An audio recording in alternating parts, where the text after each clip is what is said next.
Every once in a while, you read a book that makes you wonder, how did this thing get published? It's a little rough around the edges, maybe the characterization's poor, maybe the plot's not working for you, maybe the writing itself feels very amateurish. And that's okay because, sometimes things fall through the editorial cracks, but then you discover that this book we're talking about here didn't just win one award, but two prestigious awards, the Bram Stoker Award and the Shirley Jackson Award in 2022. You have to wonder if something is afoot. And I can only imagine Bram Stoker and Shirley Jackson are not only rolling over in their graves, but they are clawing their way out of them to strangle the individuals who gave this book these awards. And the book I'm talking about is The Devil Takes You Home by Gabino Iglesias. But before we begin with the review and this strange tale, what is the hook? What is The Devil Takes You Home about? When Mario loses his only daughter to cancer, his mountain of debt drives him to dabble in the criminal underworld. A simple job leads to more serious work, which takes him across the Mexican border to face more than his inner demons. So what did I think? I should probably preface this entire review with the old writing tenet, show don't tell, because I think that Iglesias understands the nuts and bolts of storytelling. He just doesn't understand how to take it to the next level, to get us to empathize with the characters, to get us to connect with the plot, to get us to feel the writing. And that's really the core problem I have with this entire novel, which let me demonstrate that, and let's start with character. And our characters are pretty flat, they're pretty thin, but they have the foundations. They have the foundations of growth, of trauma, and all of the things you want these characters to have to create empathy in the reader. So we'll start with Mario. He's our protagonist. He's a regular guy. His daughter has leukemia. His young daughter has leukemia. It's a very terrible thing, so you can see already Iglesias is setting us up with an interesting hook because, of course, an illness like that in a young child is a very terrible thing. And because he's broke, he gets a tip from a junkie friend of his. And he gives him this job to make some money to hopefully pay for the medical bills because his insurance isn't going to cover it. So he does this thing. And this is kind of the beginning of the end for this book for me, because one of the key things about characters that really allow the reader to get behind them is believability, right? Do their actions feel believable in the circumstances they find themselves in? So he kills a man early on because he's trying to pay for his daughter's medical bills. And that's fine. I can imagine that being a realistic situation. However, normally under those circumstances, you're going to second guess yourself because you're not an evil person. Hopefully you're not anyway. And Mario does this, but he does it in the span of a very short period of time. He doesn't go home and ruminate over things, second guess himself, maybe try to find an alternative way to solve his problems. He doesn't even go home. And this is kind of his downward spiral, if you will, because he loses his job, he loses his marriage, he hits rock bottom. And so you can see here that Iglesias is setting us up with a mountain of trauma. And even though I didn't quite buy into Mario's actions under these circumstances, the novel hadn't lost me yet. But I didn't feel for Mario, even though he had all of these terrible things mounting. And that is the magic of writing that is difficult to achieve, getting people to feel for your characters. Because a lot of these events happen, man, I feel like in the first couple of chapters. And so you really hit the ground running. And I appreciate that with fiction, honestly. I feel like too many novels I read beat around the bush. They don't get to the point, but I feel like this one should have been teased out a little bit more to get us to care about the character. And all of these events never really amount to anything. Iglesias keeps telling us that he's sad. He keeps telling us Mario would do anything to get his daughter back, but we never truly feel it. And that is the biggest problem with the protagonist in this novel. And unfortunately, it carries on to the other two characters, the two prominent characters in the story. The second one being a man named Brian, the junkie that gave Mario his job. We find out very quickly that he has a girlfriend and she's pregnant, so he has stakes in the game. What is this criminal junkie going to do to ensure that he provides for his daughter? Well, not much really. And unfortunately, he's kind of really bad comic relief, I feel like, mostly in this novel. We don't ever get a really deep look at who Brian is, how he ticks, what surprises are lurking behind his eyes. And because he plays such a prominent role in this novel, it's really unfortunate because anytime you have characters at the forefront, you need to develop them almost as deeply as you do the protagonist. And unfortunately, Brian just is not developed whatsoever. Which brings us to the third prominent character in this book, and that man's name is Wonka. He's kind of a stereotype at first. He's this Mexican guy, clearly a gang member. He's got tattoos on his neck and his face. He's a tough guy. He talks tough. He walks the walk. But then you discover something interesting. You discover that he's going on this quest for revenge, and there's some depth there. There's some interesting depth there, and I thought at this moment Iglesias was going to surprise me. He was going to take that nugget and shuttle it through to the end of the story to make it matter. And unfortunately, he never does. So as you can see, all of these characters have trauma, or hope, you might say. We have Mario, who lost his daughter, lost his wife, lost his life, his job, everything. He's buried in debt. You have Brian, who's a junkie, but he has a daughter on the way. You have Wonka, who is on this quest for revenge that is tied to the main plot of the story, why these three gentlemen get together in the first place, but it never amounts to anything. And so this is why I think Iglesias understands the nuts and bolts of storytelling and characterization. He just doesn't know how to execute it in a compelling way that gets us to give a shit. So let's see how this develops into the plot. Well, after committing his first crime, his daughter dies, like I mentioned. His wife leaves him, he loses his job, he hits rock bottom. And these developments, in a way, brought to mind Walter White from Breaking Bad, because we know at the beginning of the show, he gets diagnosed with cancer.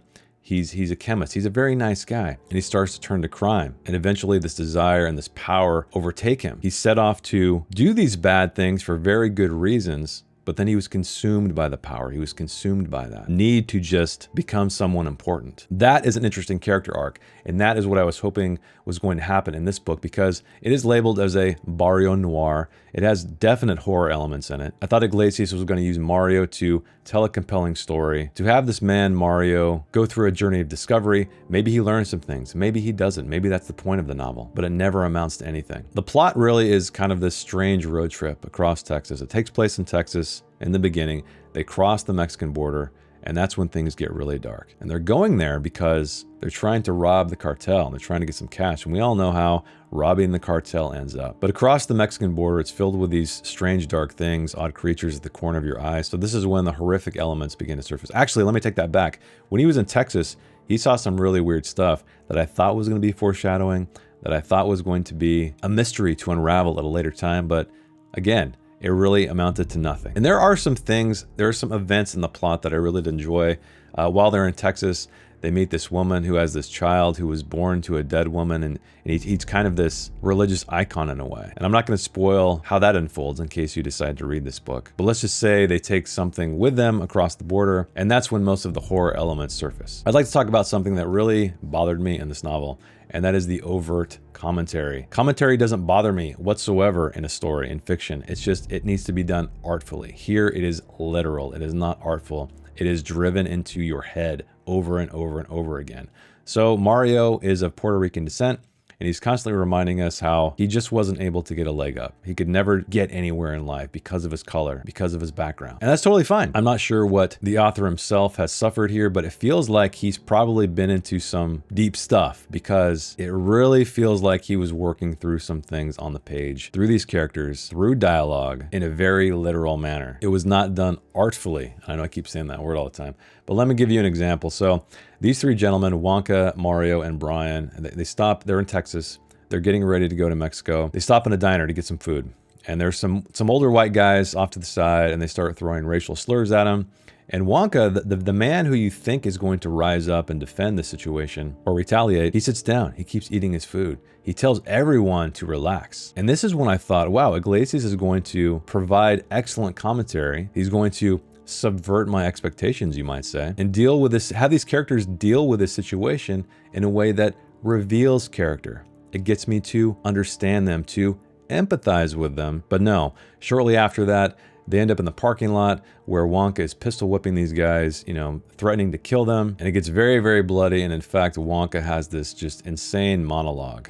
It's very, very long. This is a very long scene. And that's another part of my problem with it, is it wasn't done tastefully. And here it is again, artfully. I mean, we even go places where he alludes to President Trump, the wall being built on the southern border, how white people have just been bringing him down forever and ever and ever. I mean, we're talking, he goes all the way back to Columbus, okay? So it really felt like Iglesias was trying to get something off his chest in a single scene, and it was super cringy. And again, let me say, I don't mind commentary like this in novels whatsoever. You just got to do it, here's the word again, artfully.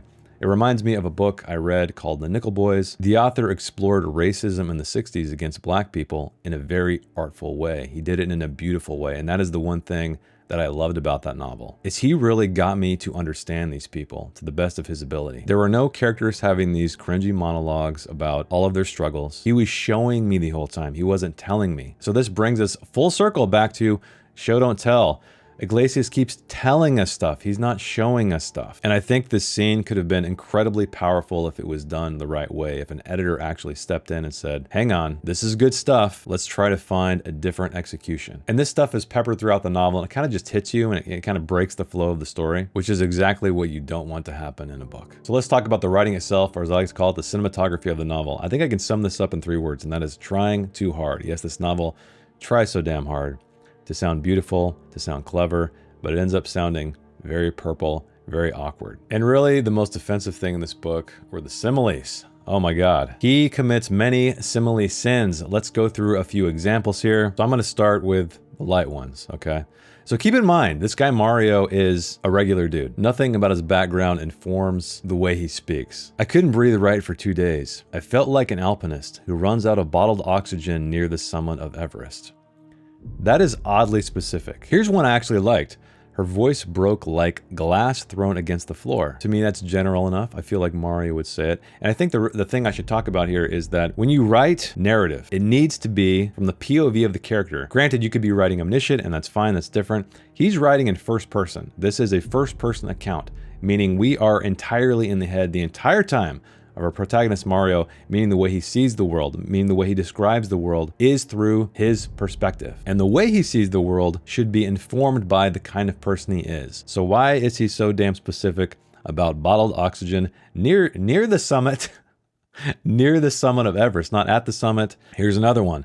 The papers he was holding flew up and then drifted down the floor like wounded birds. I don't know that Iglesias has ever seen a wounded bird because they don't drift. They flounder about like a fish out of water. It's these kinds of things that constantly hit me while I was reading. His stump-like fingers were like useless insects that didn't know which way to go. Why is he thinking about insects? Is this foreshadowing for some horrific event? Did he just see something that might carry him through to make an observation like this? Of course not. Something that sounded like the end of the universe erupted from my throat.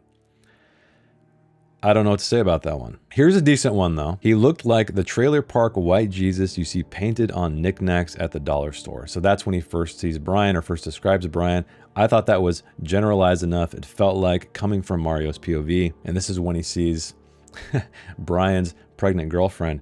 Now 8 months pregnant, she glowed like a round angel. A round angel, beautiful. Something like a warm balloon grew in my throat and made it hard to breathe. A warm balloon. Not just a balloon grew in my throat. His head was against the window and his mouth was open, looking like a tiny cave full of dark tree stumps covered in brown moss. Where the hell did he pull that from? In that situation, their words landed on our table like dead moss. I believe this is the encounter with the white guys in the diner. But really, like dead moss? What are we trying to say here? Are we trying to write like an edgelord metal tune? Knives of all shapes and sizes covered the side of his body like trees covering a hill. So that does evoke an image in my mind, but if you read what precedes this, it doesn't make any sense in the context. It's a very gruesome scene, and why is he thinking about trees covering a hill? The ladder moved a bit and groaned like a tired beast. How about the ladder just moved a bit and groaned? Oh, this isn't a simile, but this one, how an editor missed this, I'll never know. They yelled with their mouths open. How else do you yell? Tell me. And this is probably my favorite one. The man made a noise like a cat drowning in syrup. Some of the most awkward specificity I've ever read. Okay, I'm gonna leave you with this final line, and this one made me cringe so goddamn hard. And he's clearly upset. He's talking about he wants to kill God, he wants to kill the world. But then the final line in that sequence is, I wanted to slice the world's neck against my sorrow's edge. Yes, this is the kind of writing we're dealing with here, folks. Similes are very common in noir fiction because we have these hard-boiled characters, but usually those observations, again, are revealing character. There is nothing that reveals character in any of these lines, at least Mario's character. And I think that's where Iglesias completely misses the point. It felt like he was just trying to come up with colorful ways to describe things without having them rooted in our POV character, which is exactly what you're supposed to do, which is why I'm going to give The Devil Takes You Home by Gabino Iglesias a 3 out of 10. A noir horror novel that fails to be either, with characters who have the foundations to capture our interest, but we never feel it on the page, and a plot that makes you truly wonder what's going to happen next, but culminates into absolutely nothing, and writing that feels like a journey down the longest road littered with potholes, and you really, really have to pee. Britton, you were right, man. You were very right. This is a terrible, terrible book in so many ways. But let me know, did you read The Devil Takes You Home? Do you disagree with me? I'd love to hear it down in the comments. And if you'd like to check out my own works of fiction, you can find them in the links in the description below. And thanks for hanging out with me. Thanks for watching, and I will see you in the next one. Bye.